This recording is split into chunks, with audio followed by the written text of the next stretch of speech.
Welcome back, everybody. I'm Jay. He's Maddie. It's already week 9. How fast is this season going by? Yeah, going crazy. Welcome in, guys, to the show. This is our Thursday night football preview, and it is also our NFL Week 8 reactions. We react to Week 8. We look forward to the Thursday night game, and then we give you some of our best bets at the end of the week. Our Week 9 best bets, my title typo there, letting me go. I've put Week 8 best bets, and it's meant to say Week 9. That's all right. And I went through them, and honestly, for the first week, I feel like there's actually 4 best bets, which is really weird because I'm usually struggling to figure out what 3.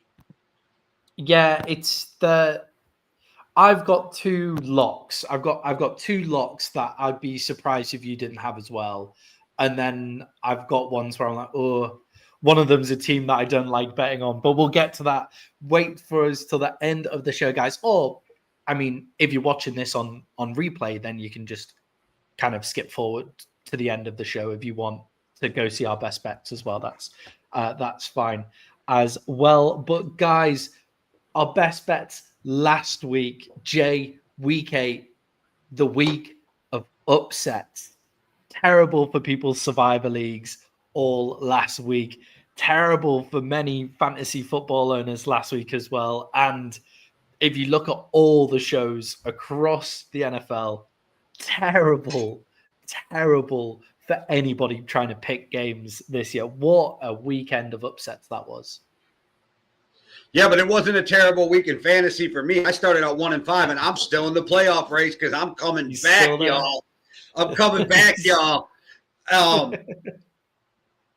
I think with our league, it's weird. 7 people get in, which is half the league, so it's crazy in a 14-man league. But the fact that I would say, 80% of the league is fucking 4-4 right now is crazy. Yeah, I mean, yeah, it is nuts. And I mean, I got goose egged by Jake Ferguson and Quentin Johnson last week, so I was, I still was in with a chance. And Heifer managed to Tucker Kraft just killed me in that Packers versus Steeler game. He just tore me apart, tore my heart right out of my chest. But yeah, so a lot of at least you didn't have the Browns defense who gave you negative. Yeah, I had the Browns defense exactly. Negative. I was -4 or something. It was crazy. Yeah, I was like, oh, I'm in with a chance if the Chiefs defense played well, and it played well, but not quite well enough to get me back into fantasy. But it was a weekend of upsets, Jay, not least the Cincinnati Bengals and the New York Jets, the Atlanta Falcons and the Miami Dolphins. And we will get to those, Jay. But first, a surprise for both of us. The Denver Broncos blew out the Dallas Cowboys. I didn't think we thought the Broncos might win. The blowout was a surprise. I thought the Denver Broncos blow out the Dallas Cowboys 44 points to 22. Jay, my question whilst watching that game is, can Brian Schottenhimer's offensive play calling help the defense more? Yeah, unlike most Cowboy fans, I don't understand the hate for Schottenhimer. I think he's done a pretty good job. I think the defense is what is letting you down this year. And you got to remember, you guys already dealt with injuries. You had retirements right before the fucking season started on the offensive line. You guys have had to mix and match a whole lot of shit and do it on the fly. And I don't watch these games and go, yeah, their problem is the offense. I just don't. They don't even have to play a good game. And I'm like, you can watch and go, yeah, it's the defense that is so letting this team down. And that's a sting that I know the pain of, right? You got a great offense like with the Vikings in the past, and the defense can't stop anybody. It drives you insane because it's like if you could just get off the field on this one fucking third down we could win this game. But no, and it ends up being a blowout because then the snowball starts rolling downhill. And then and it is hard. Like Denver can really like hit you in the mouth and move the lines offensive and defensively. And it's really hard to do anything when you can't control the trenches. Yeah, I think I agree with you. I don't understand the true hate towards Brian Schottenhimer. Like, I don't get it. He's not the hire that most people wanted at the time, but I think he's come in and done the job well since he's come in to the NFL and coaching the Dallas Cowboys. However, I think his play calling in this game could have definitely helped the Cowboys defense a little bit. The Denver Broncos defense is excellent. Like it's incredibly good, and it's incredibly good on pass defense. And we weren't getting the same passing production that we'd been expecting. Dak had his first off game of the season, and when your defense is playing that badly, like, and you're not going to win many games, that's any chance of MVP shout out the window. Like Cowboys fans were making some MVP noise if the Cowboys made it and Dak continued to play this well, then maybe, but no, after that performance, he wasn't great. And they only ran the ball with Javonte Williams 13 times, which I know isn't a small amount of carries, but it's not a huge amount of carries either, especially when the run game for Dallas has been doing so well. And it offsets the fact that Dak was having a bad game and the Broncos pass rush and their just pass defense in general. They only ran the ball 13 times, and it was for 41 yards through Javonte Williams. They also ran it 8 more times through Javon Blute, which was some garbage time touches at the end of the game. And Jay, fuck me, like the turnover when he comes in, like, why aren't we running it with Javonte Williams? Like, run it with your best back, like at all times in this game. I never understood. I didn't understand some of the calls that Schottenheimer made. I think the hate towards him has been enough. Now, Jay, somebody who hasn't actually been getting enough hate in Dallas Cowboys circles is Matt Eberflus, and he's in charge of the defense. So, Jay, is it time for Matt Eberflus to get the sack? Yes, and he's lucky he ain't been getting the hate because he took a whole lot of it in Chicago. But yeah. Also, when it comes to the runs, though, you can't run the ball 35 times when you're behind, right? That's something that's a problem. So that became a problem with the running. And I don't know how it works in Dallas for sure, but a lot of times it's the running game coordinator or the running backs coach who decides which running backs in, not necessarily the offensive coordinator or the head coach, but it depends on it depends on the system. So somebody needs to have a talking to, no matter who's deciding those, right? But right. I'm not going to bury Eberflus just on the fact that I think it's a problem when you're derived of talent, and it's not that to say that there's no talent on the Cowboys, because to quote LeBron James, you're top heavy as fuck. Right? Like, I mean, you got superstars, but it's everybody in between that isn't, and it's not that they can't play, it's that where the fuck are you in your assignments? And I say this a lot, but it's big in the NFL, the blown gap assignments by the defense, that is first day OTAs. You know what I mean? Like, you have a gap, stay in the fucking gap. But everybody wants to get to the quarterback or get to the running back instead of just doing their fucking job and eating up blockers. And it's like, dude, why is there a big hole in the A gap when the linebacker's supposed to be in the fucking A gap? Like, what are you doing? That's the kind of shit that I keep seeing on the defense. Yeah. And I guess that is coaching because they're not getting there. But I feel like the players know what they're supposed to do, but everybody's going, we suck and I need to make a play, and it's making things worse.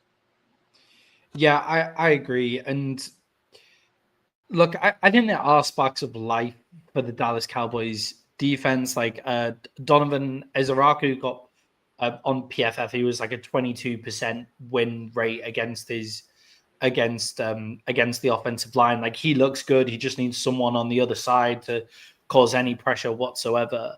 And I think the linebacker core is just so weak. And then a saving grace for Matt Eberflus is the amount of injuries on this team. When Overshown comes back, does he rush the passer with Ezeraku on the other side? And then that starts to look good.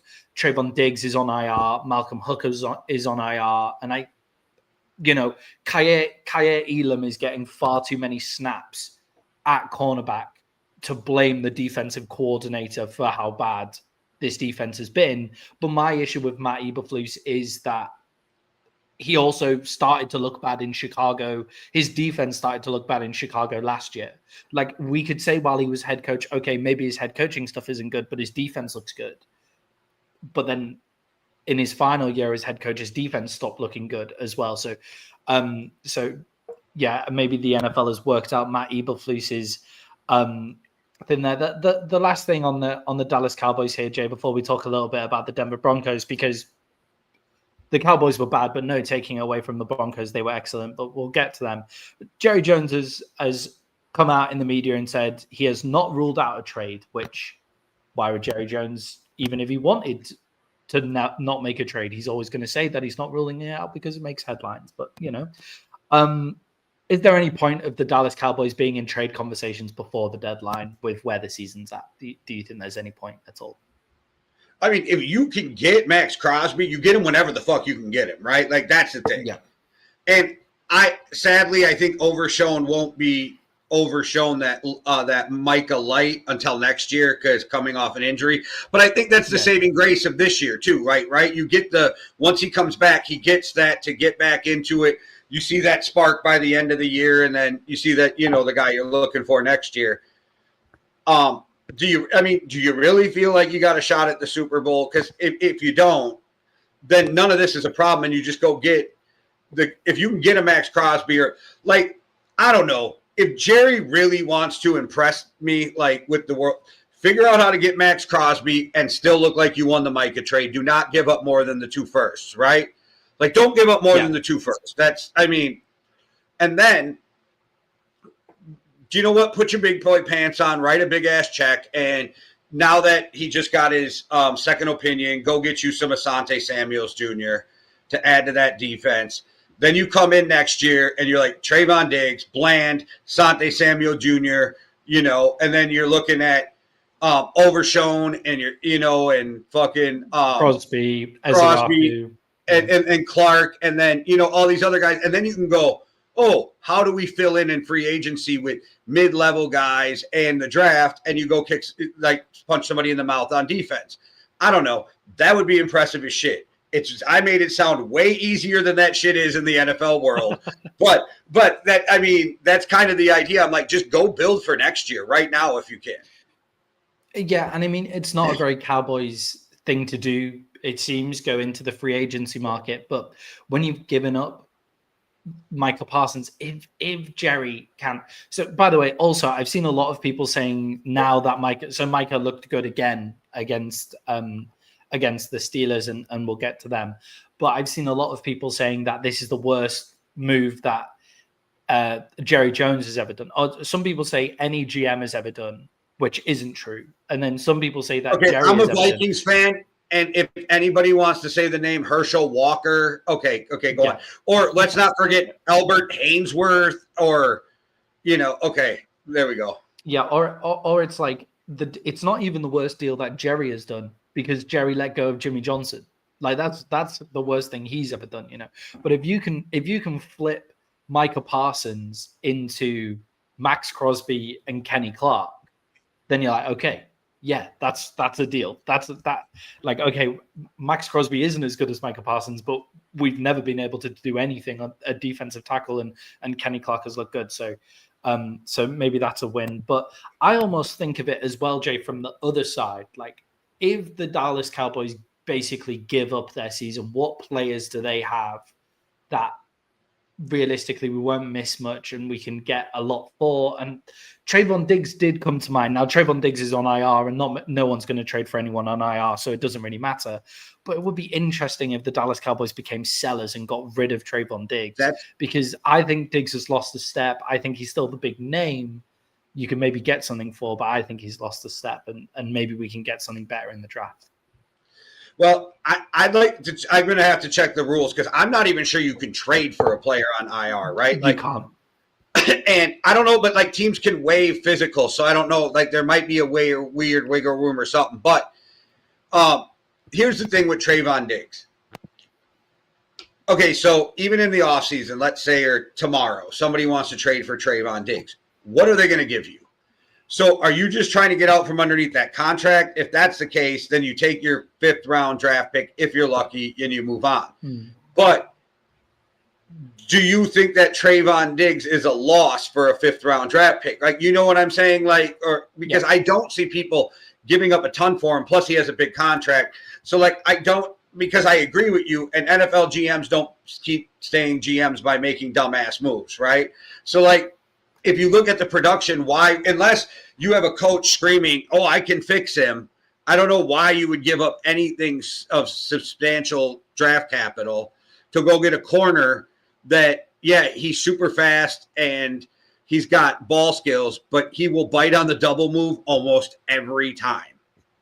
Yeah, and I think Trayvon Diggs is still a great weapon to have. I think he's still a very, very good weapon to have. It's just he's not a lockdown corner, so he's almost more of a weapon than he is a defensive player, and I would rather keep him. And if the Dallas you get a number 1 corner and make him your number 2, if the Dallas Cowboys were going to give up Trayvon Diggs, it would have been this offseason to pay Micah. Like that's surely like what you would have done to get rid of Trayvon Diggs. So I just a thought. But Jay, the Denver Broncos on the Micah thing though is I don't know how true it is, but there's a lot of stories out that Micah was rough to deal with, not just for Jerry Jones, but for the locker room. And if that's a thing, then that has to be weighed into why you let a guy go instead of letting him break the bank. Yeah, definitely. And I think the defense. Shout out Aiden Hutchinson breaking the bank. Aiden Hutchinson. I do think with I do think with the defense as well, losing Micah like is just going to affect the defense. Like the defensive coordinator losing Micah like a week before the start of the season. Like that's the guy. That's going to be horrific, isn't it? As well. So maybe we give Matt Eberflus a bit more of a grace period. I was very frustrated with him on Sunday when I was texting in the group chat, but thinking about it now, I'm a bit more calm. Think about this: Matt Eberflus has to deal with Mitch Trubisky, Justin Fields, and then he loses Micah right before the season. Like this guy has had some bad luck. That is shit. Yeah. Jay, on the Denver Broncos side of the football, I thought they looked amazing. I thought they looked really good on defense and on offense. Jay, where does Bo Nix rank in his class? Because I saw something ridiculous the other day on one of the shouty shows. I can't really remember who it was. Akeem Talib, maybe. He used to play for Denver, right? Yeah, maybe it was Akeem Talib. I like Akeem Talib, but he's over the top. Yeah. He was basically saying that Bo Nix is the best in his class. Like he was better than Jaden Daniels. He's better than Drake May. He's better, but where does Bo Nix rank in this class? So this class could go down as one of the best of all time, by the way, like just the way it's looking. I still think it's way too early, but if you're making me pick right now, and I'm doing this in the order I would draft them if we had to do it all over again, right? Mm-hmm. And so he's third. Jaden Daniels, or I might even go Drake May, Jaden Daniels, and then Drake May is impressing the fuck out of me, bro. Like that's a big call for you because you were Jaden Daniels first overall. I love Jaden Daniels of the draft. Yeah, love him, but Drake May is impressing the fuck out of me because I'm like, you really don't have that great of weapons, and you are still making this team really good. Yeah. I think Bo Nix is probably on performances there as well. Obviously, the talent upside that can be seen in Caleb Williams, but he hasn't really shown it consistently yet, whereas Bo Nix has shown it pretty consistently. And again, Jay, it was Sean Payton letting the leash go off Bo Nix and they look good. And he let the leash go, and in the first quarter, he throws a horrible interception. It was yeah, my smart ass comment. Yeah, horrendous. Yeah, it was Jay messaged the group chat saying, and that's why Sean Payton is currently cussing out Matty, saying he needs to put Bo Nix back. Yeah, no, that's why I don't let the leash off this kid. That's what. Yeah, that's what that was it. Yeah, that's what it was. But it was, that was horrendous. But then for the rest of the game, he looked good, throwing to Franklin. Him and Franklin had a good connection in that game. The guys in fantasy, just pick the second wide receiver on any team if they're playing against the Dallas Cowboys. Just put him in the team because they'll get points. But Bo Nix looked really good in that game, I thought, and RJ Harvey, interesting conversation to be had. RJ Harvey went off. JK Dobbins looked good as well, but RJ Harvey I think is the future there in Denver as well. I would say though too, again to the point about Bo Nix, the reason I put him over Caleb Williams is because I already am convinced Bo Nix is a 10 to 12 year NFL quarterback. I'm still not convinced that Caleb Williams is. I'm not saying he isn't. I'm just still not convinced he is. Where I feel like Bo Nix right now is proven enough that we know he's minus injury, he is going to be an NFL starting quarterback for years. I think you can also say in Bo Nix's class, he's been the most consistent over his 2 seasons in the NFL. Like Bo Nix has come into the NFL and he has shown his standard all the way through his time in the NFL. This is what Bo Nix is the first 2 years. Jaden Daniels takes the Washington Commanders to the NFC Championship game and then has been injured for most of this season. So a bit of an unfair comparison there. Drake May plays behind the worst offensive line in football last year, looks okay, and then this season takes off. But Bo Nix has been consistently good, took the Denver Broncos to the playoffs last year and has been consistent throughout. And I don't know why people don't bring this up, but he's got the best coach for him because his play style is literally identical to Drew Brees. And I'm not saying that he's Drew Brees yet, but that's his play style. His comp, short pass, get it out, and then when I see a shot, I take it. If I can't, I get it with my legs, that type of shit, but looking downfield, that's Drew Brees. Yeah, and that huge offensive line in Denver is not getting the plaudits that it deserves either. Like when they went out in the offseason, last preseason offseason, they went out and just bought huge offensive linemen as soon as Sean Payton came in. And that is the best way to set up a young quarterback for success. Just get the offensive line, just sort it out immediately. And that's what we don't see, for example, for Cam Ward. Cam Ward doesn't have any time to do anything on his offense. Yeah, no, I watched 2 plays that, because you're talking about this, that stand out. They ran a screen, the right guard pulls, and he's literally 12 yards down the field blocking. Yeah. Instantly, right? And then I saw a run where the right guard pulls to the complete left side, and he's still in front of the running back 7 yards, blowing a corner up on the route. And it's what the fuck do you do if you're a corner if you got a right guard who's already been running for 10 yards coming straight at you? Yeah, and I think that the Broncos are I think Sean Payton has really taken off in the Broncos in the past couple of they had the game against the Jets in London where they looked terrible and everybody was questioning if they're contenders, and then they give up that fourth quarter loss to the Giants the week before, but they scored loads of points and that was just a freak that was a freak win at the end of the game with the Giants getting that fourth quarter win and scoring all those points in the fourth quarter. That game against the Jets, I think, was a total outlier. I think they're actually very good offensively. And Jay, did the Denver Broncos kind of show us why they were contenders, why there were a lot of people's dark horses at the start of the season? Yeah, they showed the Denver Broncos we're used to seeing or that we expect to see, right? That's what we're looking from them. Yeah. And sometimes you just kind of got to throw that overseas game out because teams don't adjust right or whatever. It's different out of the routine. But here's the thing.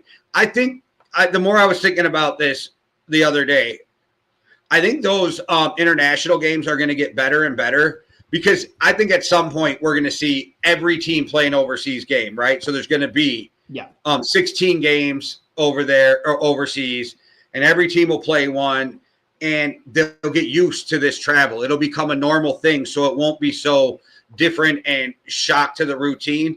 So I think over time we're going to see these games get better and better. And right now, the NFL can sell out a stadium with the two worst teams, and that's why you guys keep getting shit games in London. But I think at some point that's going to change too because the fans are becoming – and I don't mean this as a slot. They're becoming more football intelligent where they're not just showing up to see a spectacle. They really understand the game now. Yeah. And in the UK, the UK is famous for like you can put any sports in any stadium in the UK and we'll sell out a stadium for it. Like we're just quite – it's like whenever there's a disaster, we always get the next major tournament after it. So like World War II, we got the Olympics. Financial crash, we get the Olympics again, like all of that kind of stuff, like whenever that happens, we get things like the Olympics because we'll just sell out a stadium no matter what. So that's why we get the really shit games. But if you want to make money in Spain and Germany and Brazil and all of those places, then you do need to provide good football games. And the British will just eat the shit. Like that's fine. Like we quite like just we'll be fine. We'll be fine. We'll get so many games. If it goes up to 16 games a season, one of them has to be good in the UK because 5 or 6 of them will be in London. Are you guys allowed to drink in football stadiums like in American football while it's playing, or is that still the same ban as it's in soccer, football? No. It's only you can drink at every other sport in the stand apart from like footy. European football. Yeah, just not footy. Yeah, like rugby, you can. Like, so, I remember. So I went to go watch Wales play rugby in the rugby stadium in the center of Cardiff, and then a week later, and was drinking my pints while I was watching the rugby. And a week later, I went and watched the football team in the same stadium. Did my normal routine of getting 4 pints and tried to take them past the guard. Like I bought 4 pints, like one for each of me and my friends, and like walked past the guy, and he was like, "No, like what are you doing?" I was like, "I'm just going to. It's football, not rugby. Like you can't drink that." And I was like, "Shit!" So I just had to like, I was like calling my mates, being like, "Guys, come back out," but you can't get any phone signal. So I just drank 4 pints in about 15 minutes whilst watching the first half on the TV from the room. But sorry, little tangent there. Jay, a little tangent for the New York Jets was getting their first win of the season, which no one expected. The Cincinnati Bengals lost to the New York Jets by a point. Jay, how can the Cincinnati Bengals allow 23 points in the fourth quarter to the New York Jets? Well, there might be an overreaction about this game, so stay tuned. Okay, so this is what it boils down to. Breece Hall is a better quarterback than Justin Fields. Like, Breece Hall carried that team, and he threw a touchdown. And Breece Hall has been looking like kind of dog shit this year, right? But he blew up for like, I think he had like 34 points for me in fantasy. That was absolutely ridiculous. And I don't know. I think this says I think the NFL should change the rules and they should both get a loss. That's what the fuck I think about this game. I think they should both get a loss. But you know what? Kudos to the Jets for not going 0-17 this year. I did say they would win four games, so they're a quarter of the way there. I can still see the Jets winning more games from this. Like they have been weirdly in games. Like they, like even Maddie, you need fucking therapy. Points where they come up. No. I agree. I agree. They have been terrible, but like in terms of like winning games, like they lost to the Steelers by a point on the first week of the season, and then they just beat the Bengals by 1 point. So I can see them winning a couple more. But I agree with you that Justin Fields wasn't good in this game. Like he wasn't good in this game. It wasn't him that won this game. Breece Hall just took over, like in the third quarter. And Jay, just on Breece Hall, was this either a reason for the Jets to keep Breece Hall at all costs? Or was it actually great for Breece Hall and the Jets to add to his trade value before the trade window? Because lots of people have been calling for Breece Hall to get traded by the Jets in this window. It's funny you say that. I said to my neighbor yesterday, I said that was Breece Hall's come get me game. Like that was like, hey, come get me. I can do this shit. I can play this game. Come get me. Get me the fuck out of here. Yeah, and he might have played just too well, you know? Like he might have played just so well that the Jets now can't let go of him. Like is what it is. And I mean he went off for 133 yards, 2 touchdowns, 18 carries, threw a touchdown as well. Was it in this game? Did Breece Hall throw one away as well when it wasn't there for him to get? Did they try and throw it again? And he could be in a different game. There was a running back at some point this week threw the ball away, which you never see running backs do. Breece Hall's ass was ugly as fuck too. His touchdown was ugly as fuck, but it was still a touchdown. That's all I'm gonna say. Like it was still a touchdown. Yeah, exactly, and you know it gets them the win in the end. But Jay, I don't know whether this is going to relate to your overreaction later, but does Joe Burrow's injury buy Zac Taylor another year as the Bengals head coach? Dude, Zac Taylor should have been fired 2 years ago. So the problem is I don't know what his contract is, and I really think it's just that fucking they're fucking cheap and they don't want to pay. Brown doesn't want to pay a fucking coach to not coach. I really think that's all it is, because we know Cincinnati is extremely cheap. So, like, I think he just doesn't want to pay 2 coaches, and so it depends when his contract's up. But, like, what are you doing at this point? Yeah, and I think I think Zac Taylor has been terrible. I do think this, like the Joe Burrow injury, I do think saves his job for another year. I think, because I agree with you that the Bengals organization is cheap. They don't want to pay 2 coaches at the same time, so they'll find any reason to keep Zac Taylor. Like they'll find any reason to keep him, and Joe Burrow being injured is a reason to keep Zac Taylor. But like it's not a good reason. But Joe Burrow's injured because of the ineptitude of the fucking team, right? Like this is the thing. Like you got 3 shining lights on this team. You have your fucking Chase, you got T. Higgins, you got Joe Burrow, okay, and you got Hendrickson, but that's not going to be a thing next year. So you know what I mean? Like you got 3 saving graces, but you built from the outside in, and you never built the inside, and you get Joe Burrow hurt. So it's like this fucking team, but I can literally go off because I just kind of pissed off for Joe Burrow. Yeah, and I think that.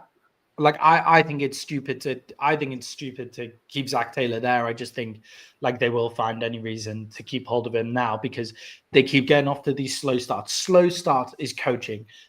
They get off to a good start. They get off to a good start this year, and then Joe Burrow's injured because they haven't built the team right at all, which I guess isn't Zac Taylor's fault, but like it is part of a bigger systemic issue with the Bengals. Yeah, but here's the thing. You bring in Joe Flacco to try to save the day until Burrow gets back, which is like, I love Flacco, but which is crazy. You bring in a guy with 0 athleticism to stand behind that offensive line. He comes in and he beats the fucking Steelers. He beats the Steelers. He puts you in a position where you can win another game and you completely fucking melt down. Do we believe Joe Burrow is going to save this team even if they hold him till they come back? Like, Joe Burrow is only one human being. You know what I mean? Like, look at Patrick Mahomes when he doesn't have a team around him. You can't win. Like, I don't get the point of like how they think Joe Burrow is just going to come in and save this team when it's just awfully. The whole organization is awful. Yeah, and look, it's a freak. It is a freak loss. They put up 38 points. They conceded 23 points in the final quarter. It's not always coaching. That's the problem there. But the Bengals do this again and again and again. They just haven't prioritized anywhere. So it has to be both the GM and the head coach that leave the Bengals. Like they need to do something about this because they need to, just cut everybody apart from the players. Because again and again, you look at the team and you think, that's a great team. And they put up big performances. And I do think it's despite the coaching. Like Joe Flacco has come in there and he's played well. He's come in and he's played well. And it's all despite the coaching. They do need to have a relook at their defense entirely. And Jay, on another coach as well, is this win enough to save Aaron Glenn's job? I've put in the name Justin Fields there as well to save Justin Fields' job, but I don't think it is. So if I don't think it is, you're not going to think it is for Justin Fields. So let's just go on to Aaron Glenn. I am not joking. And I think at this point, it probably seems like a bit or hyperbole. Justin Fields should not be in the NFL. He literally should not at quarterback. You want to try something else? I'll try it with you. You want to be a punt returner, a kick returner, a fucking receiver, I'll even try you at DB. Like, you are athletic as fuck. You want to play the sport, I will figure it out, but not at quarterback. I can't do it. And again, I'm going to say, if the Jets do not give Aaron Glenn 3 to 4 years, that just shows how dysfunctional they are. You can't literally take the shit show of a team that it was, even with Aaron Rodgers, who is a way better quarterback than Justin Fields, right? Like, and move forward. And what the fuck was Aaron Glenn supposed to do for a quarterback? Like, they didn't have a quarterback this year, so they grabbed Justin Fields and prayed that they could get lightning in a bottle. It did not work. Okay, but you can't blame Aaron Glenn the first year for it being a disaster. It's not even his players. You're just getting your scheme in there. You got to try to change the culture from a culture that's been bad for decades. Like, I think the last time they really had a good culture was like the first few years Rex Ryan was there. Yeah, and it was look at what Robert Saleh's doing with the 49ers defense. Like, yes, the 49ers went down, lost to the Texans last week, but look at how immediate the 49ers defense has stepped up in the face of all of those injuries and the culture that has been created. And it's partly Kyle Shanahan, but the defense is basically just Robert Saleh's in general, and he couldn't do anything in the Jets to get the culture right. Like, his defense was playing well, but the culture was still wrong in the Jets. And that's a great show of just how an organization can be a whole problem. And they need to give Aaron Glenn the reins, because like Dan Campbell or dislike Dan Campbell, he's created a good culture in Detroit, and Aaron Glenn was a big part of that. So Aaron Glenn knows what it looks like to create a good culture. So give the guy some time. I agree with you. And I also agree with you on Justin Fields for what it's worth. I mean, fair play to Justin Fields for coming out in the press conference and saying all of the stuff that he did about how he had to spend time crying in the closet afterwards, after finding out he got dropped, and being really open about that and coming out and playing fair play for stuff like that. But I don't think he played well enough in this game either to save his job or his time as a starting QB in the NFL. As a human being, as a leader of men, I like Justin Fields. I just don't think he should be an NFL quarterback. I'm willing to take a guy who's never played another position and try. You got so much athleticism, bro. When you make Tim Tebow look like a good fucking passer, there's a fucking problem. And that's kind of my thought. It's just crazy to me. But the thing is, okay, I have beat up Dan Campbell for doing some clown ass shit, but you're right. He has absolutely changed the culture. I just feel like when it comes to Dan Campbell, he's a good judge of coaches. I think he's done a great job of stashing coaches around him, which if you're the head coach and you don't coordinate another position, you have to do it. He's done a great job. And he picked Aaron Glenn to do that job, and he did it well. Granted, I think Detroit may have a better DC right now, but that doesn't take away from Glenn's coaching. And I just fear that for Dan Campbell, that he's going to be the guy who changes the culture, and then the next guy is going to win the Super Bowl, that kind of thing. But I think it's crazy to think that Aaron Glenn would lose his job after 1 year when you knew the team was absolute dog shit when you gave it to him. It's not like some great coach retired and you handed him a winner.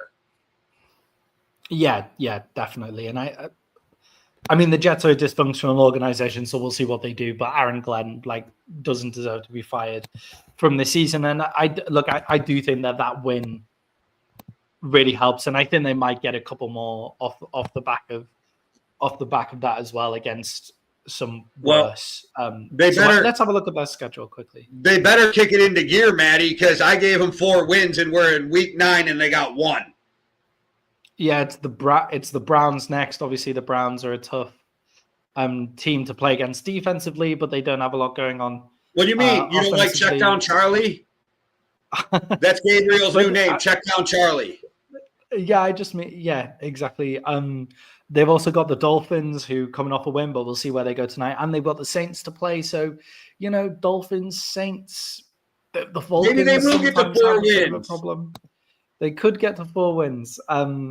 They could get to 4 wins, especially if the Falcons look like they did against the Miami Dolphins last weekend. The Falcons getting beat comprehensively by the Dolphins. Jay, is it time for Raheem Morris and Zach Robinson's jobs to come into question? Because there's been no talk of a hot seat in Atlanta, apart from you. Yeah, I don't think there's a hot seat in Atlanta because I think that no matter what happens, they're going to figure out to blame the quarterbacks, right? Like, it was the quarterback's fault, not the inept GM who paid Kirk Cousins $100 million to sit on the bench. And he just asked for a trade, by the way. He just requested one. And he hates that scheme. And I can't wait Penix. Huh? Kirk Cousins hates that scheme.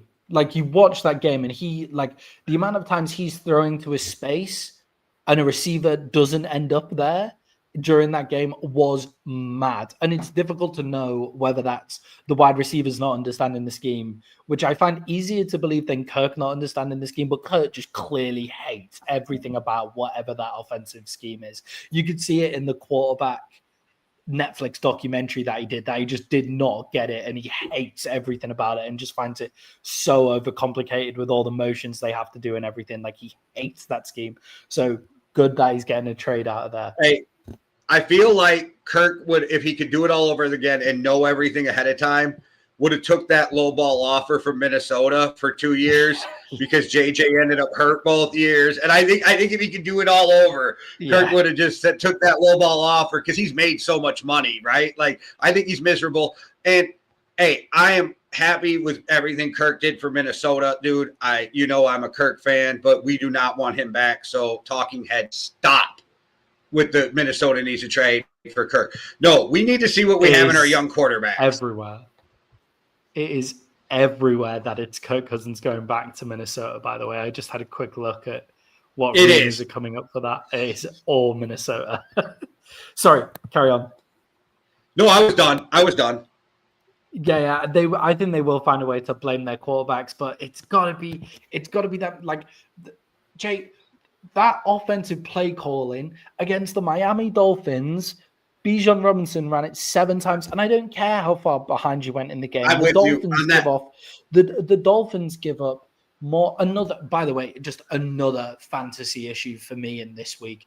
2 donuts, and then Bijan Robinson only getting 13 touches against the Miami Dolphins is just horrific. We gotta preface this by there is a big difference between force feeding a guy like Williams the ball, and no offense to him, or force feeding Bijan Robinson if it's in the passing game, if it's in screens, if it's running the ball. If you're behind, the best thing you can do is get it to the most electric guy on the field.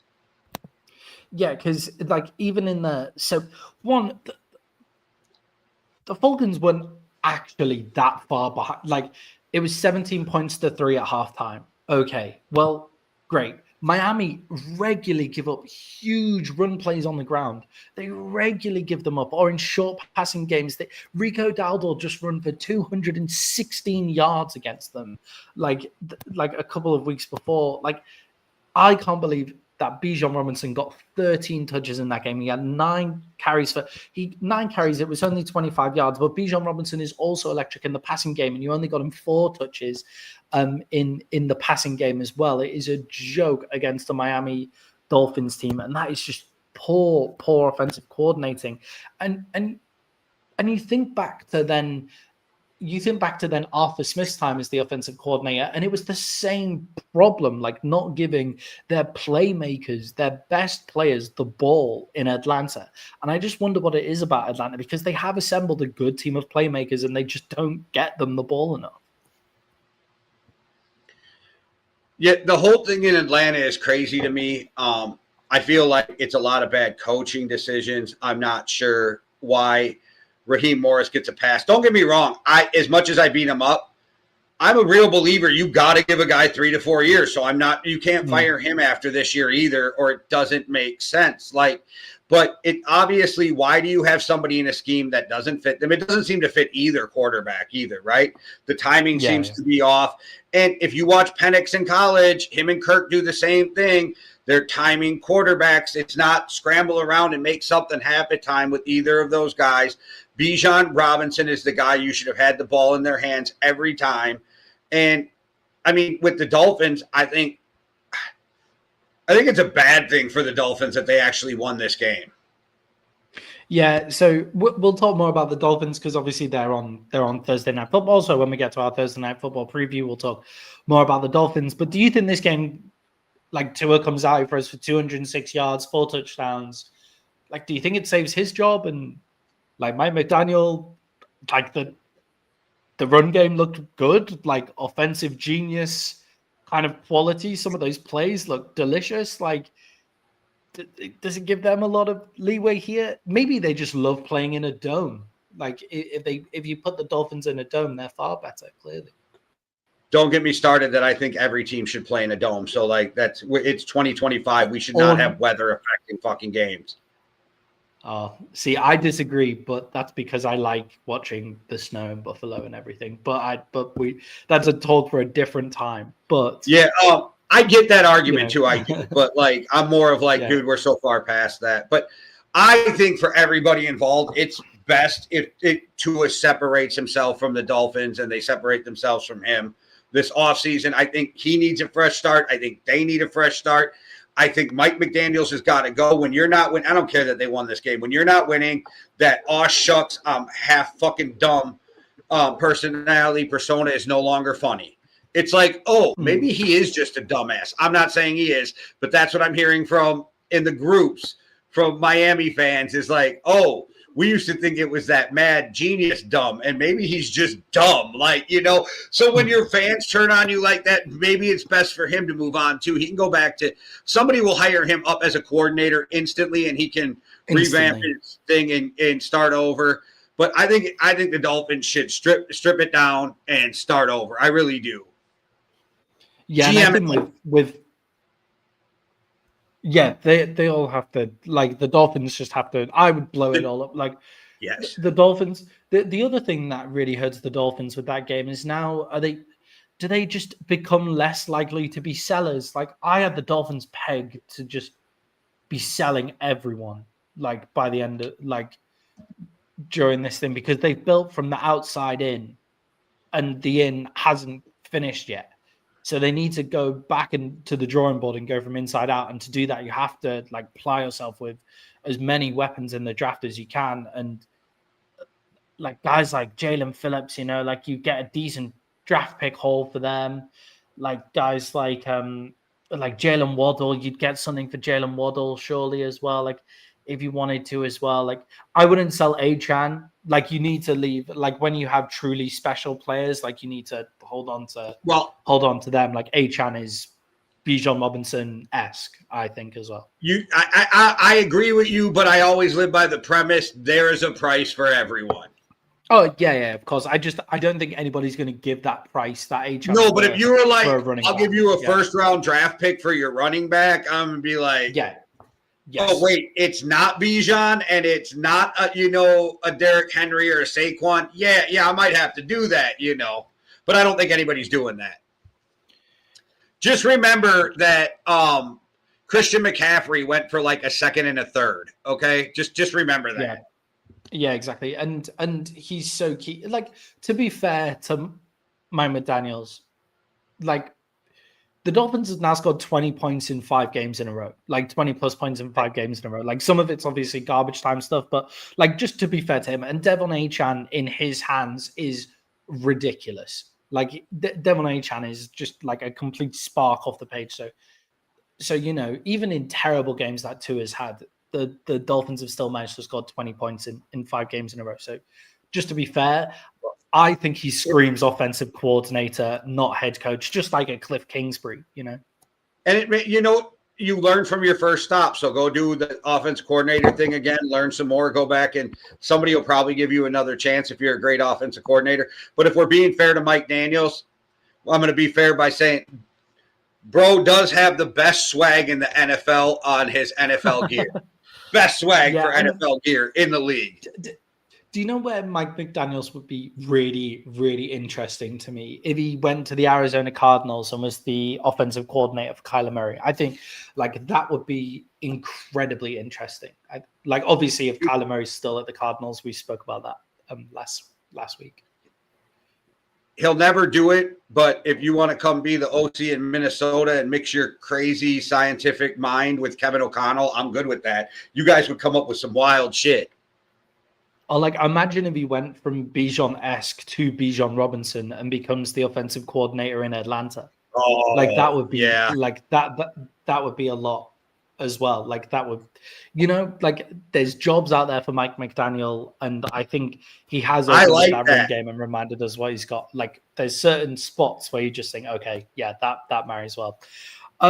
Jay, the Philadelphia I hate Eagles, to say it, the Packers could use him too because Mike, they're winning, but LaFleur's offense is so predictable, and he gets bailed out by having really solid offensive line.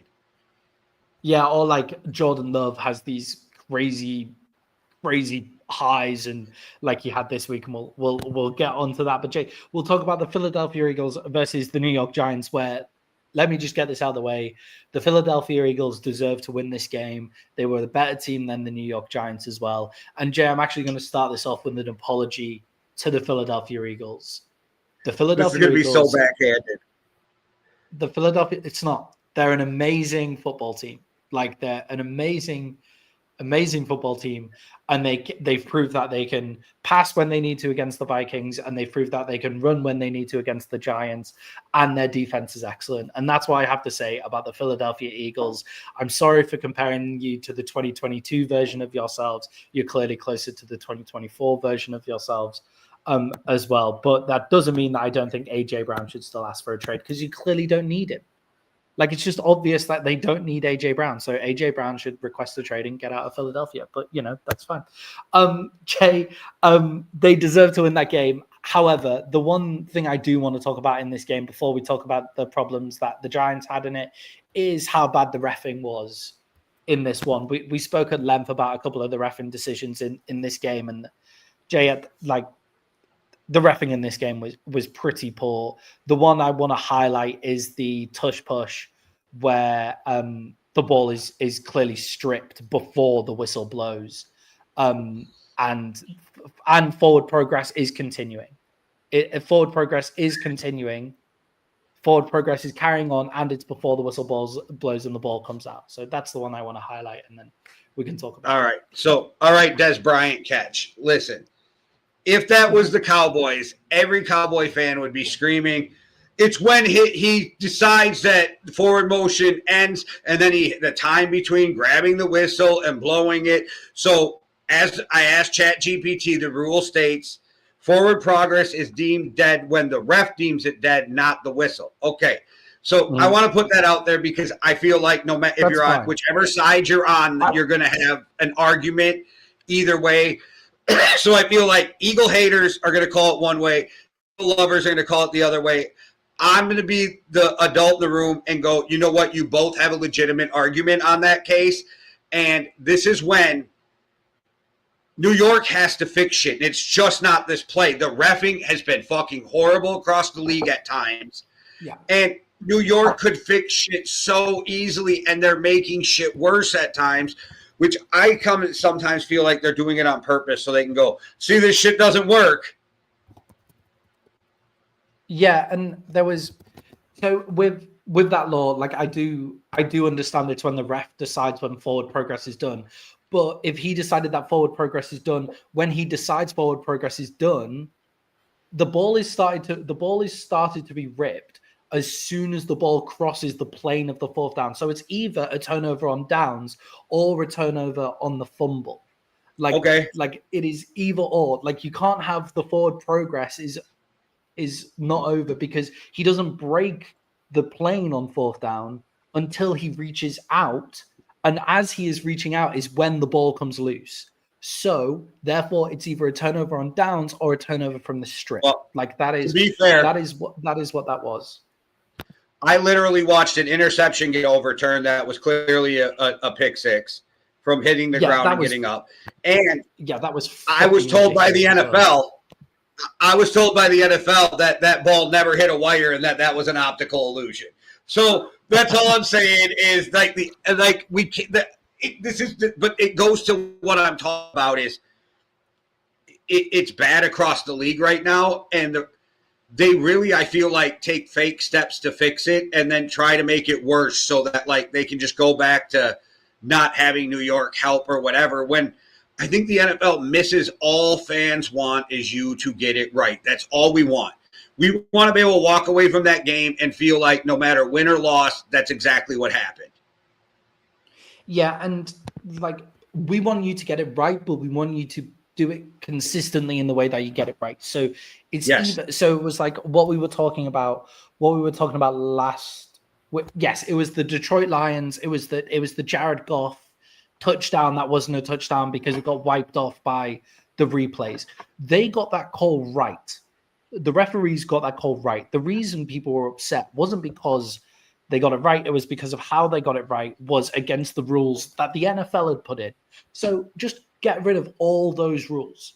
Just all those rules that are like, we're not allowed to use replays. We're not allowed to use this. We're not allowed to use... Don't put in any rules that like for the purity of the game. Those people who shout purity of the game, like just ignore them. Like don't put in any of those rules. Just get the call right. And then we won't care how you get it right. Bill Belichick, every year he was a coach since instant replay went in, had petitioned to make everything reviewable. Every fucking play. Everything is reviewable. You just tell the ref what you want reviewed, and they go review it. Why is that a problem? I don't get it. Like, they're not saying create penalties, right? They're not saying, ref, that was offensive pass interference, and then throw a flag, and then the ref has to go. No, but if there's a penalty called, anything should be reviewable. Every score should be reviewable. You know what I mean? And I don't understand that. I do like the fact that the NFL quietly changed the rule to where if you get either of your challenges right, you get a third challenge. They quietly did that, not making a big deal of it, but I thought that was a good rule. But I have a problem with that, too. I should have 2 right challenges, and I should keep getting challenges until I get 2 of them wrong. Because it's not my fault the refs can't do their job. Yeah, so in cricket, you get cricket is a much slower game, so days. Like it doesn't have days. It doesn't have the same like time pressure as like American football. But rugby has a very similar time pressure. In rugby, you're allowed to replay everything. Like you can replay everything, and the fourth official can who's the video assistant can just call down to the ref and say this happened, and it could be 2-3 minutes ago. Like it could be 2-3 minutes ago, and they could call down and say, we need you to have a look at this replay. Someone's hit someone in the head with their shoulder. Like you're just allowed to replay everything, so they get the call like right. But in cricket, what they do is you get 3 challenges, three reviews, and you keep your review if you get it right or you're just marginally wrong. So like they have like a margin for error in the technology where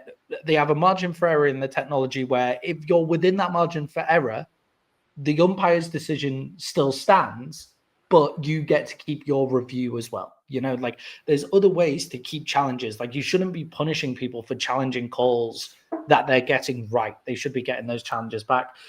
There was a couple of other ones in this game, Jay, where there was a couple of other ones in this game where Darius Slayton has a 78 yards touchdown wiped off for OPI, which was just hand fighting down the field. But like a few minutes before that, they called it was okay for the Eagles to do it. Literally a drive before the Eagles player did exactly the same thing, and a Giants player. And I'm not one of those theorists that says the NFL's rigged. I don't think the Eagles were being favored on purpose.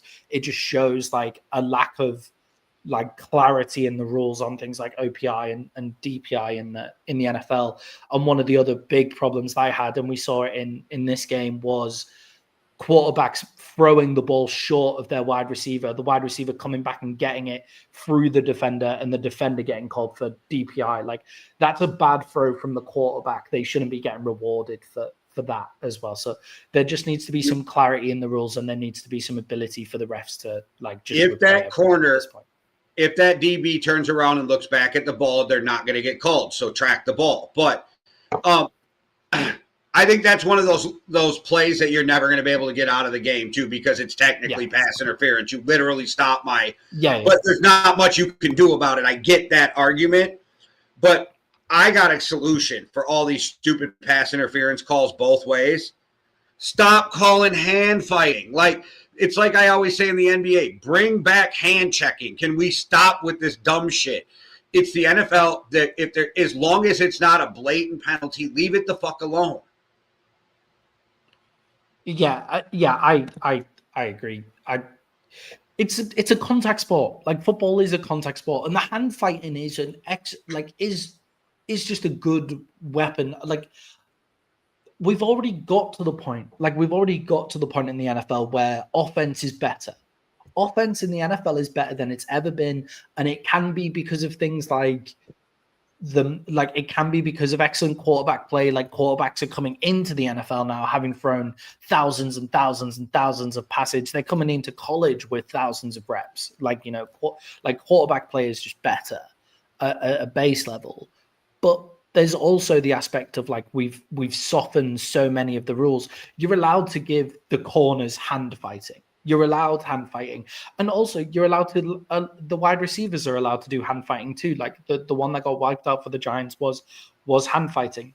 And I don't want to overshadow an Eagles win with talk about the refs. I don't want it to come off like I'm saying that the Eagles, like the Eagles only won because of the refs. The Eagles were better than the Giants, and the Eagles are one of the two best teams in the NFC, them and the Detroit Lions, and then the Rams are there and thereabouts as well. Like, the Eagles were excellent, and they were going to win that. The Bucks, when they're not completely injured as well, like they are one of the best teams. Jay, some sad news for the Giants with the Cam Scatterbury injury.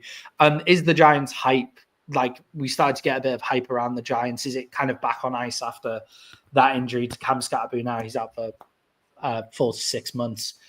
Security, a lot of the Philadelphia Eagles players, like Zach Bourne, went to go see him in the hospital, who was the guy who injured him, and Big Dom, the security guy, went and took him a pizza slice and some Philly cheesesteak and stuff like that to Cam Scatterbury. And Cam Scatterbury's already been wheelchairing around the facility, so it sounds like he's fine, but 4 to 6 months out. Yeah, and I just, like, it sucks for him. He was balling, and you and I talked about, like, how long can he play this way to get injured, and then he doesn't even get injured in the way I assumed he would get injured, just mauling through the line, right? Like, but I'm worried that this is going to kind of not shake, but take away from Jackson Dart too, because that was his, like, they were the 1-2 punch, right? Scatterbury hits you in the mouth with the run. You get out the play action, you move out, it opens things up. I don't know if they have there's not a running back on that team that can do the same exact thing Scatterbury did, because this fucking kid was volleyball.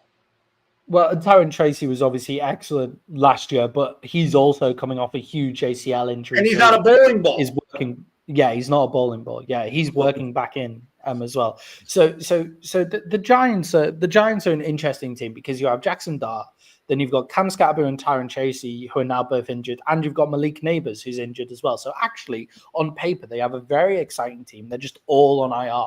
Tyron Tracy's just come back and is working back in from an ACL. So I'd put the Giants kind of hype on ice. I wouldn't be surprised if we see a similar, not quite in the same dramatic fashion, but a similar thing that happened to CJ Stroud after Tank Dell went down, happening to Jackson Dart, where he's lost his guy in a horrible way. And it was a really gruesome injury. Like, you guys didn't really see it. They weren't playing it on a lot of the broadcasts, but Red Zone were able to play it because Red Zone played it just before everybody else stopped. saying to have it in. So for those of us who watch it on Red Zone, I saw it and it was gruesome. His ankle was pointing the wrong way, and that was a lot as well. So best wishes to Cam Scatterboo, and we'll see how the Giants kind of go from there. Jay, we'll finish off our Week 8 reviews of the games by looking at the Pittsburgh Steelers versus the Green Bay Packers. And just to start off, Jay, the Steelers jerseys, they're the ugliest jerseys you've seen in the NFL. Like, they're hideous, and no one's giving them any hate for it. Yeah, it's these. Yeah, these throwbacks are hideous. Like the Packers with the fake brown helmet that's supposed to represent leather, and they're blue, and the ugly. These fucking Steeler ones are just fucking rotten. I mean, I think the coolest throwbacks in the NFL got to be the Bucks. Those creamsicles are probably the coolest for me in the NFL. Yeah. But yeah, those were awful. Those and their Bumblebee ones are both fucking awful. Like those. So I'm not sure which one, but they're both the Steelers throwbacks.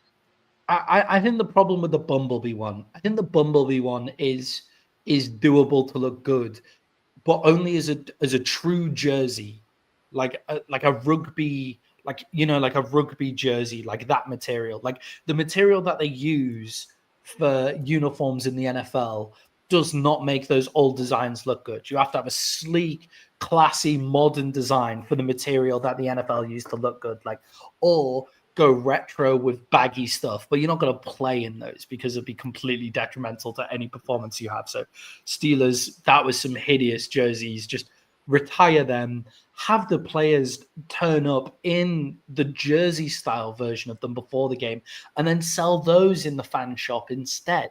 That's the way to do it. Before the game, that's the smart play. But Jay, on a more serious note and on a more football note, rather than the fashionistas that we obviously are, is this a level that Jordan Love, because he looked really good in this game, threw for 340 yards, is this a level that Jordan Love can stay at, or is it just an example of kind of like a high on the Jordan Love roller coaster, and do we think he'll be inconsistent? Jordan Love played great. I don't want it to sound like I'm shitting on Jordan Love. He played fucking amazing. He had a great game. And this is what they need him to play like if they want to have a shot at winning anything this year. But I got questions about that Steelers defense, man. I left questioning that Steelers defense. They're kind of like my lovable team this year. I want to see what they can do. And at times they look amazing, but they make me really question their defense, which is really weird that I'm questioning the Ravens and the Steelers defense, which has never been a thing before, right? This is really weird to me. Yeah, and I do think they got unlucky. They got unlucky with a play. Tucker Kraft, his long touchdown. So Tucker Kraft, 7 receptions, 143 yards, but his long touchdown, I think, was definite OPI as well. From watching other games, the ball is up in the air, Jordan Love threw a horror ball, off his back foot, looping in the air, and the linebacker who's covering Tucker Kraft is going back, and Tucker Kraft kind of just like a bullfighter, lifting his cape, just pushes him out of the way, the linebacker, before catching the ball as well. And it wasn't tipped. So I do think that was OPI. So I do think that was slightly unlucky, that huge play. But otherwise, Jordan Love played really well. And yeah, I agree with you. The Steelers defense has looked rough. And what's a big surprise, because their corners were weak last year, but what's a massive surprise for the Steelers is the lack of pass rush that they're getting. But I wonder if the lack of pass rush is the classic when Jordan Love is playing well. The statistics make it look like there's been zero pass rush, because actually rewatching every highlight throw Jordan Love has, it's, again, Jay, what we talk about, a back foot throw from Jordan Love where he's basically getting tackled at the same time.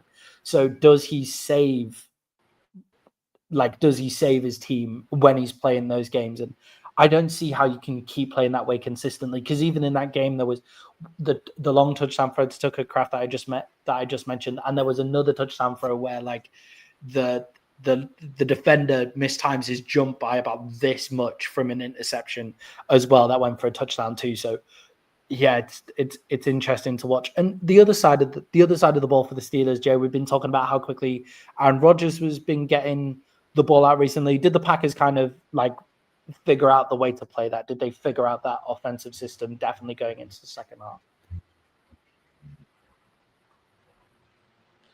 I just think his receivers didn't do a great job of getting open. Also, Rodgers can take some blame. There were some throws he like just missed by, little over the head or little whatever. But for some reason, him and DK Metcalf weren't on the same page like they usually are. Yeah, Ned, like them two as red zone weapon. DK Metcalf, Jay, is a weird fantasy guy, like so weird. He's like hitting decent points because he's getting a touchdown in pretty much every game, but he's not been targeted more than 5 times. He's only been targeted more than 5 times in one game so far this season. All the other games he's been targeted 5 times or less in each season, which I just think is crazy. So he's an interesting fantasy guy, but yeah, Aaron Rodgers, is he really matching with this scheme? It's like quick, get the ball out. And I think Micah Parsons, Jay, did actually play another great game in this one for the Packers as well, which puts Rodgers at a disadvantage. If there's a guy that can get to the quarterback within like 2.2 seconds, it is Micah Parsons.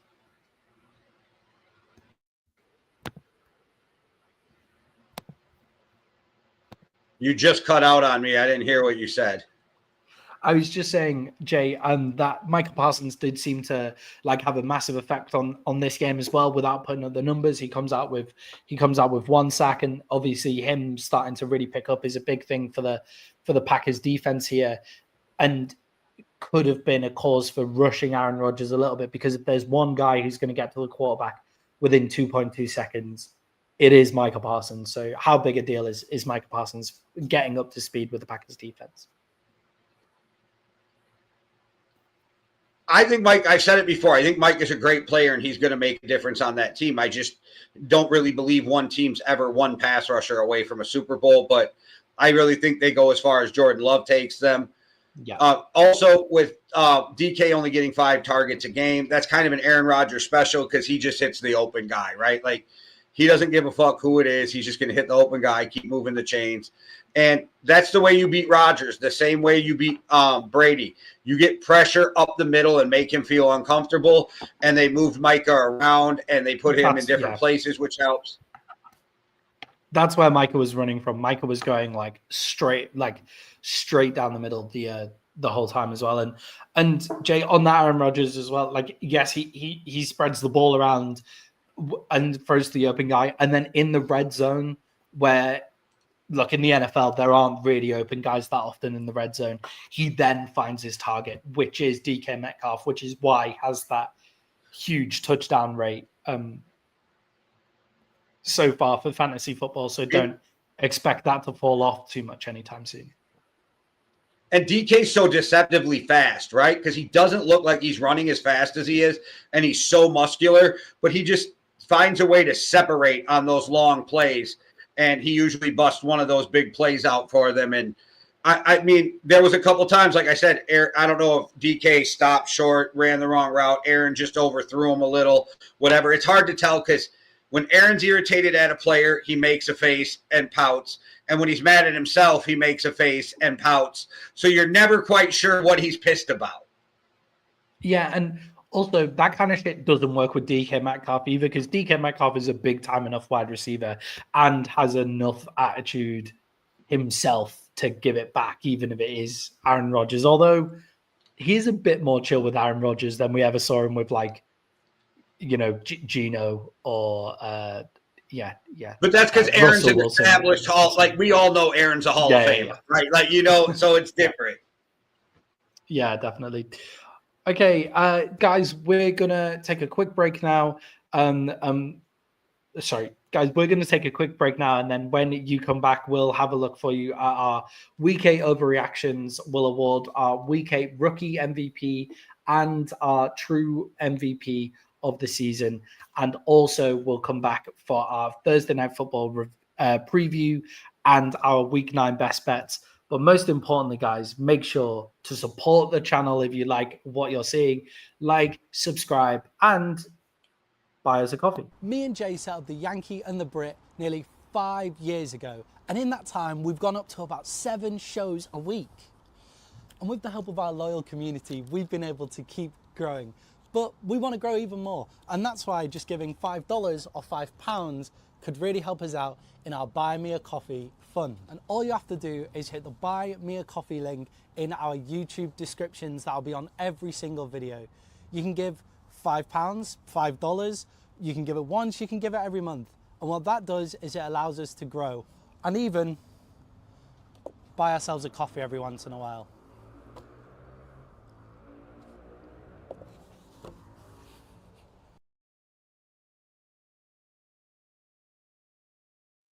All right, guys, make sure to hit the link in the description of this video, or if you don't want to scroll down to any links or whatever, you can just scan the QR code that's in the top corner of the video to support us.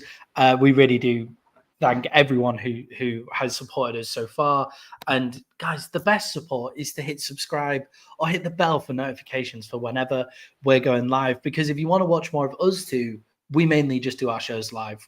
If you've enjoyed the show so far, 2 hours before the kickoff on Sundays is when you can catch us. So come and join us 2 hours before kickoff on Sunday. Jay, my birthday's on Saturday, so I'll be 28 by the time we next go live. So also, guys, buy me a coffee for my birthday. That would be lovely as well.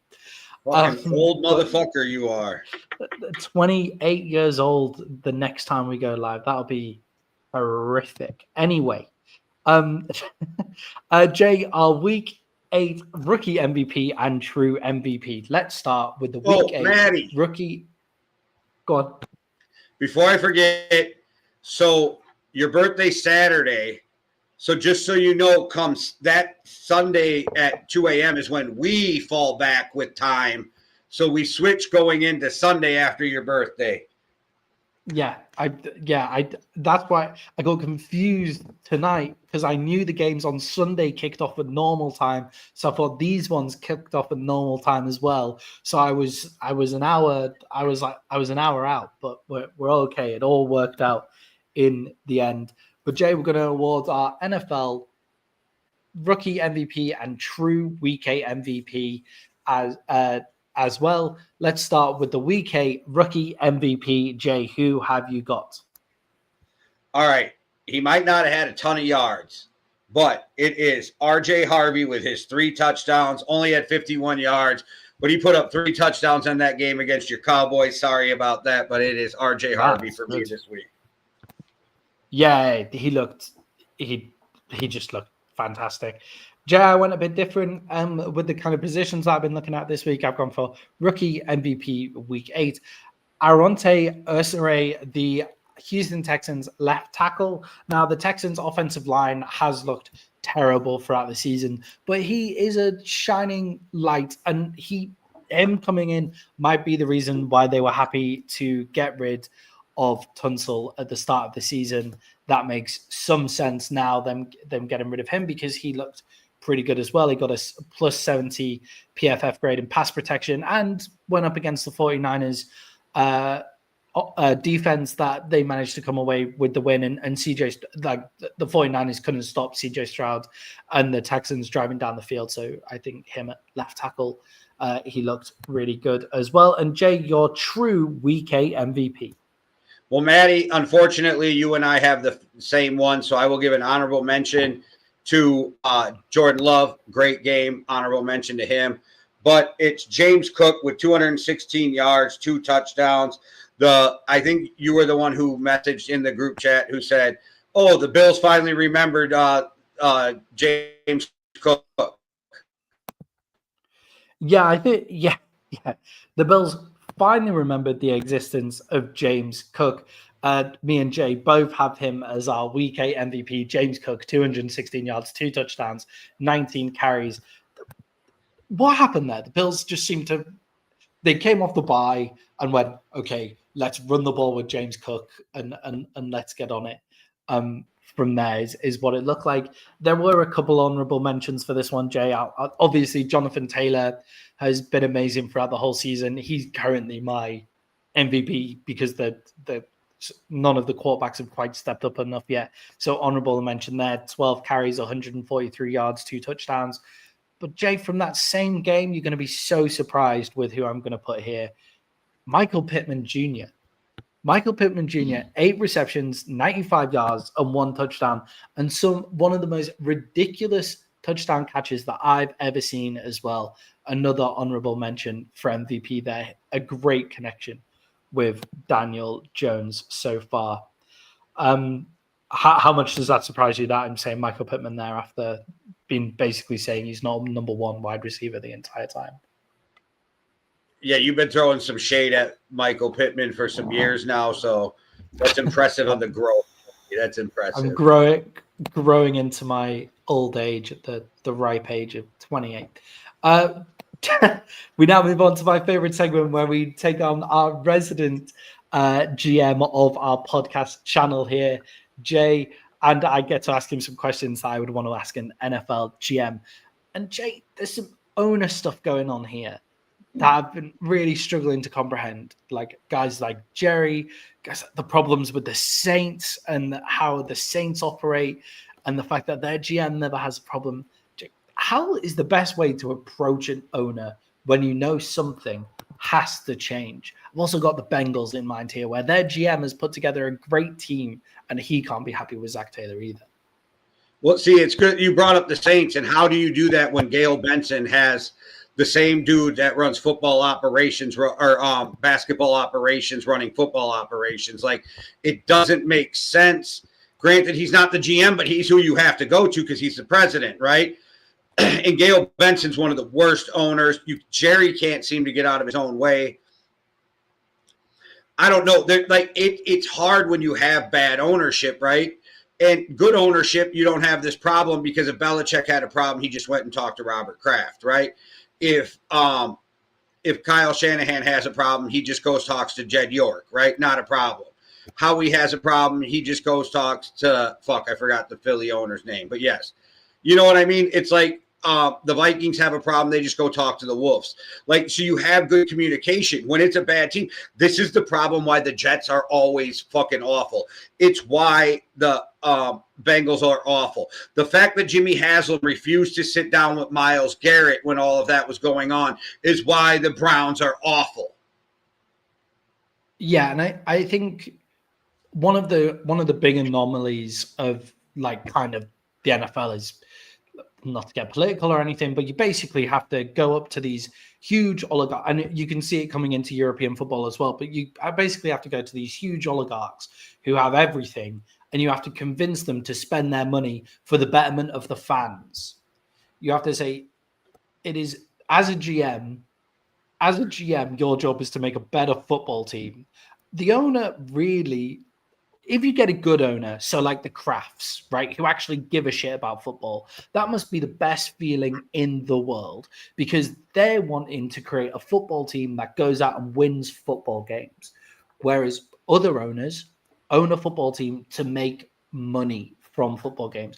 And NFL teams are going to make money no matter what. Like, one of the big anomalies of the NFL is actually the fans that you have in the stadium don't really fucking matter because of the amount of money that you make from the TV deals, for example. It's why you can have the Super Bowl in stadiums that aren't like the biggest stadiums in the States. Like, if you were to have the kind of Super Bowl, if it was like the World Cup, for example, of the World Cup of football is played in the biggest stadium in that country because it's the capacity of the crowd that makes the big money coming in, and the TV deals are also massively important, but just not as quite as skewed. So how do you go to an owner who's like this crazy oligarch who just owns anything he wants and convince them to do something for the fans, which is to go and win football games? Like, how do you convince them if you're the owner of the Cincinnati Bengals and you're not the richest owner in the NFL? You're still rich enough to own an NFL team, but you're the poorest owner in the NFL. How do you go convince him to sack a coach for the betterment of the fans when he'll be bringing in the same money no matter what? The only way to affect them is by affecting the bottom line at the end of the day in some cases. And I think you have to go every time and say, this is how having a better football team makes money. And you have to go with that attitude every single time. Yeah, and the problem is that because the NFL has revenue sharing, that the teams that give a fuck help subsidize the teams that don't give a fuck, so they all make tons of money, which sounds like socialism to me, but let's not get into that, okay? Anyway. It is the one socialist thing that the Americans love. You know, it's incredible. Universal healthcare, evil, but socialism in football, totally fine. You know, that's great.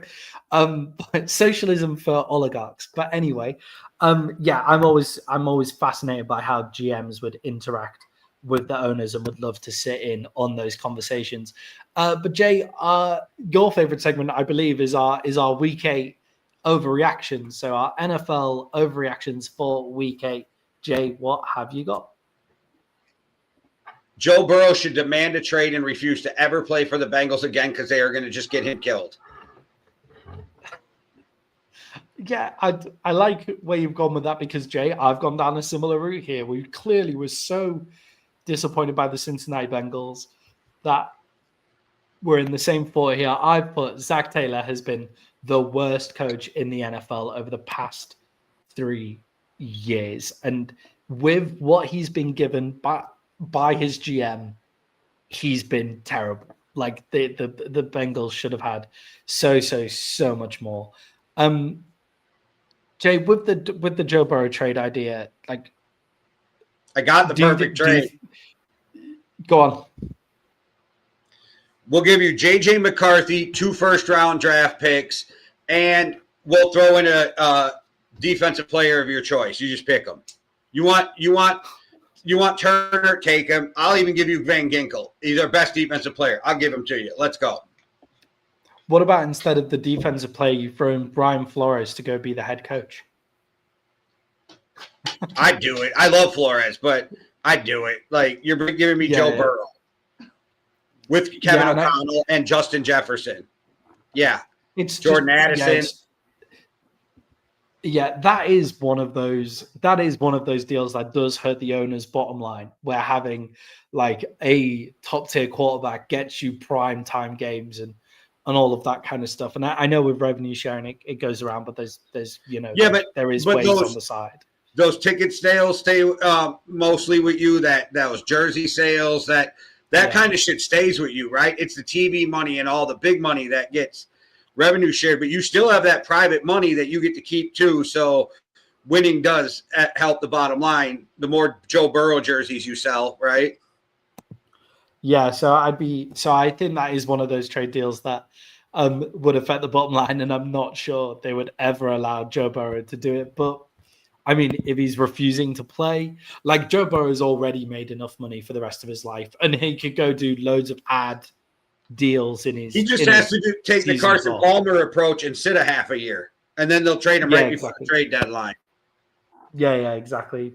And he's made enough money to pay the fines. He'd get paid millions in ad revenue if he was just going and doing ads the whole time while he was off as well. Like he just get paid millions and millions in ads as well to pay any of his fines. So he could do it, but I don't see that happening. But it is an overreaction. After all, Jay, let's put Week 8 in the books.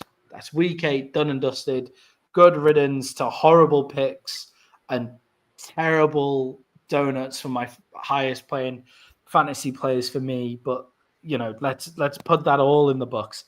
And let's move on to the NFL Week 9, Thursday Night Football, where the Miami Dolphins go up against the Baltimore Ravens it's almost the surprisingly bad bowl. Like, did anybody expect these teams to look as bad as they have? The Baltimore Ravens have maybe looked bad for different reasons to the Miami Dolphins. But Jay, can the Miami Dolphins front up to Derrick Henry and the Baltimore Ravens run game? That's it. That's the question, right? Because when you can stop Derrick Henry, you can stop Baltimore. When Derrick Henry gets rolling, it is a long fucking night. And that is the absolute question of the game. I tend to believe both these running backs are going to have pretty good games tonight. Yeah, I think with Derrick Henry, especially running backs like Derrick Henry, going up against run games like like the Miami Dolphins run defense. I think that Derrick Henry is just going to run through them. I mean, I thought that about Bijan Robinson. I did preference our show by saying it's more these kind of like bell cow backs, Rico Dowdle, like like those bell cow backs that go up against Miami and just completely annihilate them and completely run over the top of them. And Derrick Henry is that guy. Bijan Robinson is not. So I don't think it was a huge turnaround for the Dolphins' run defense. I think it's just the Falcons were bad in their play calling. I think Derrick Henry is going to come and have a bit of a party to remind us all who Derrick Henry is, and he looked good last week as well, getting his first, I think it was his first, was it his first 100-yard game last week, or was it like his first time over 80 yards or something ridiculous, just to show how much they've struggled to run the ball so far this season. I think this week he may come back. And Jay, someone else has come back is Lamar Jackson. Jay, have the Ravens done enough to stay in contention now Lamar Jackson is back? I mean, they can still stay in contention and make the playoffs. That doesn't mean I think they're gonna. And they do a good job of keeping Lamar out an extra week type thing to make sure he's healthy. And the whole even playing Cooper Rush, I mean, it didn't make sense to me when we go back and think about it. But they're not out of it. They're mathematically still in the playoff. I just don't know if they're a fucking playoff team because they don't look good to me. Like, they are really just not good at times. And even if they play great tonight, then we're still going to be questioning.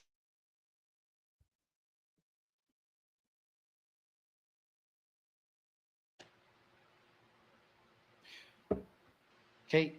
Sorry, Jay, you just cut out there. You just. Oh, I was just saying, even if they look good tonight, we're still going to be questioning next week. Are they good, or did they just beat the Dolphins?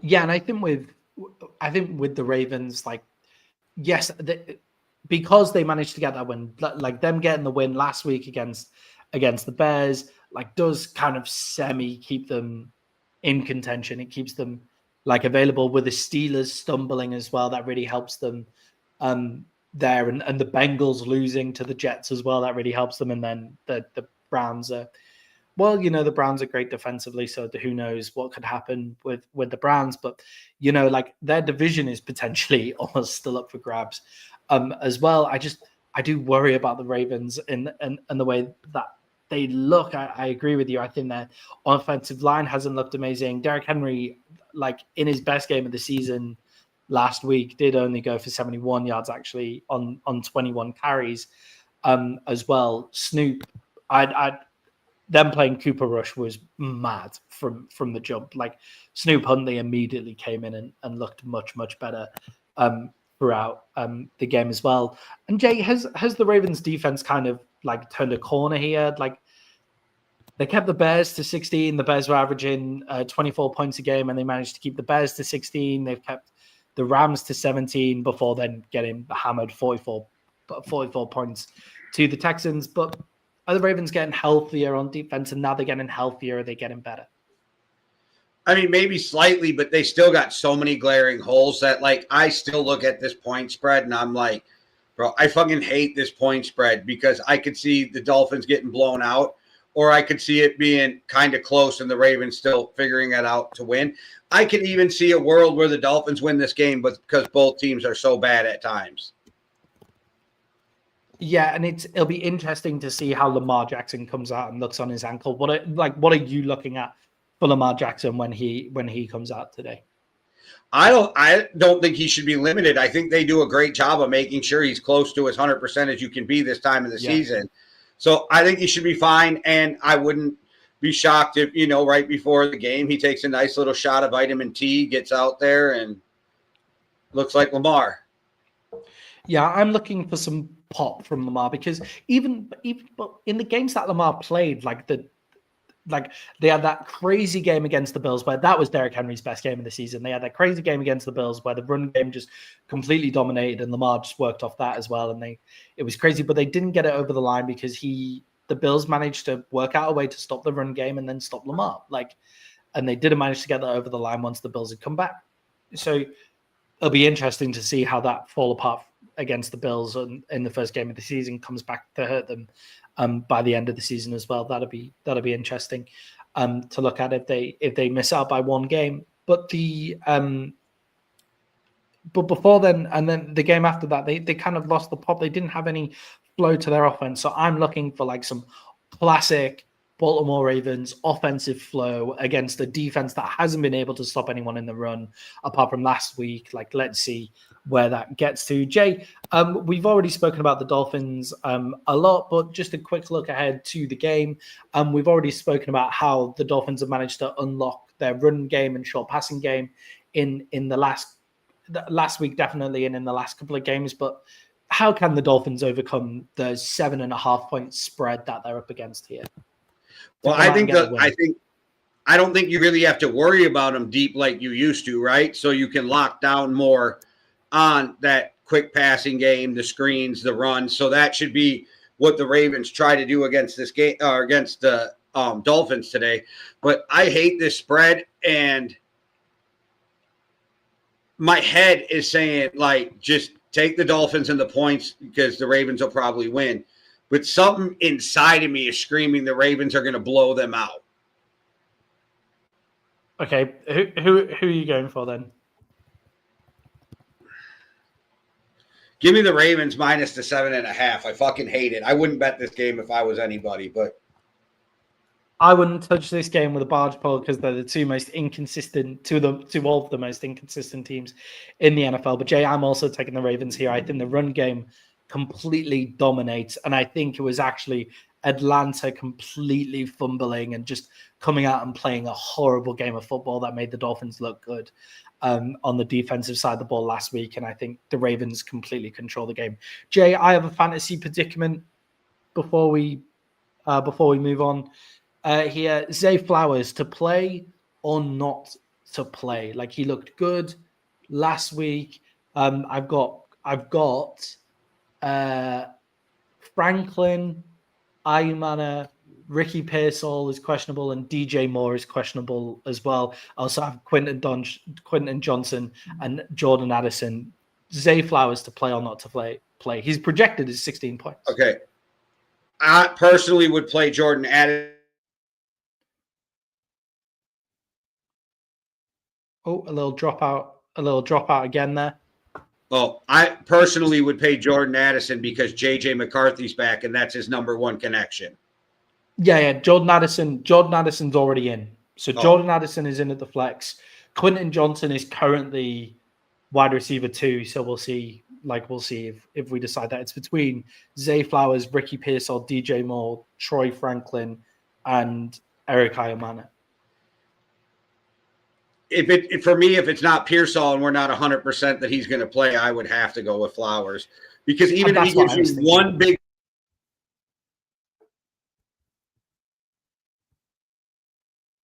one play, Jay, another cut out there. But I think what you were saying is even if he gives you one big play, and because we don't know Ricky Pearsall's in, okay, I will leave my phone over there. I will not make any changes. Zay Flowers will remain in the team. Hopefully I come out with the win this week. But Jay, let's move on to our final segment of the show before heading off into the night. And that is our NFL Week 9 best bets, where we give you guys the best bets against the spread on a Thursday. Last week I struggled. I went 0-3. Didn't look good. The week of the upsets as well. Me and Jay are both 11-13 on the season after a rough week last week, but those weeks happen and we're back at it this week, so stay with us. Jay, what are your best bets for this week? All right, my first one is give me the Colts -3 over the Steelers. I don't even know how that's a 3-point game. Just give me the Colts. I think the Steelers have proved that they don't get great pass rush like they used to. And Steichen is going to scheme open those receivers. Danny Dimes has been playing lights out. And you have to try to stop the best running game in football right now with Jonathan Taylor. Yeah. I like that one. I nearly put it in. I didn't quite. But, yeah, I would definitely bet that one as my fourth, I think. All right. Well, I do have 4 of them, but I will go on to my next one. My next one is Give me the New England.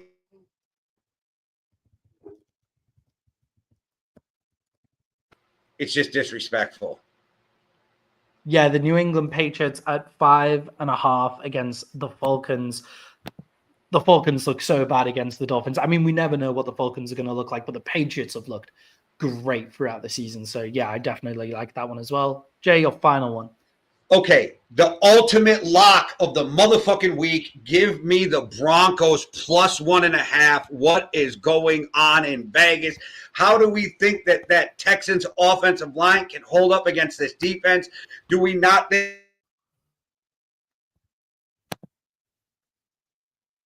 what is going on with this betting line? I actually double taked like I could not believe. Like there should have been like another number in there somewhere. I was so confused. Yeah, Vegas really seemed to like the Texans. They seem to really like them, and they seem to still treat the Denver Broncos as dark horses. Jay, I have also got the Broncos at plus 1.5 against the Texans in my betting lines as well. So give me the Denver Broncos at plus 1. Jay, I've also gone for the Jaguars at minus 2.5 against the Raiders. The Raiders are not a good football team, and the Jaguars kind of feast defensively on bad offensive play. So give me the Jaguars on that one as well. And Jay, one that I feel completely uncomfortable with, but was too stand out for me. The Dallas Cowboys at 2.5 against the Arizona Cardinals. The Dallas Cowboys at home are a completely different animal than the Dallas Cowboys away from home. So at home, they are unstoppable. And there is nothing on the Arizona Cardinals defense that makes me think that they'll be able to stop any combination of the Dallas Cowboys weapons. And that, like the Cardinals offense has been spotty at best throughout this year as well. So give me the Dallas Cowboys minus 1.5 in that one. And one more lock for you guys all this week. Oh, yeah. Take the 49ers minus 2.5 over the Giants. Scadaboo's going to be a bigger loss than people think. And we'll see how Jackson Dart can handle Rob Saleh throwing the fucking kitchen sink at him. Yeah, we'll see how that goes. I like that one as well. There was a lot of interesting bets here. Jay, I kind of thought this last week on the best bet as well. I went like I kind of thought this. We both picked the Bears and the 49ers and unfortunately lost on those ones as well. But I'm feeling good about this week as well. Guys, follow on with us just to confirm for best bets. We've both gone for the Broncos at plus 1.5. Jay has gone for the Colts at minus 3 and the Patriots at minus 5.5, as well as giving an honorable mention to the 49ers at minus 2.5. I've gone for the Jaguars at minus 2.5 and the Cowboys at minus 2.5 as well. Vegas is predicting a lot of within one score games there, and we're saying, no, that's not going to happen. My biggest question is how did that game end up on fucking Monday night? But that's a whole different story. The Cowboys Cardinals, I was very surprised when I was checking the schedule this week. But and he's like, fuck, I gotta stay up late as fuck again. Another 4 a.m. start for me. Those ones are so late that actually putting it on a Monday night. So when it's on a Sunday night, I have to just stay up for the whole thing because I've got to watch the late window as well. But when it's on a Monday, I can actually just go to sleep and then wake up for the game and then come go back to sleep again. So they're not too bad when it's on Monday, but we'll see.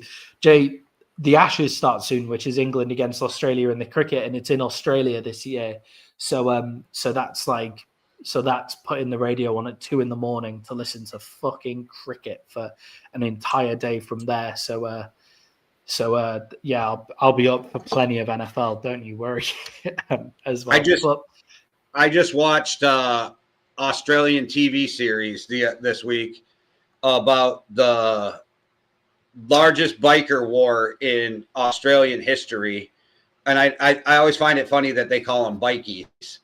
The motorcycle clubs, they call them bikies. But according to ChatGPT, this is the shootout that started the movement to ban guns in Australia. And a great example, guys, of a country that had as many guns as the US, but was able to stop gun violence by having an arms amnesty. But, just a good example there. Anyway, back to football. Guys, enjoy your Thursday night football. I hope you enjoyed the preview.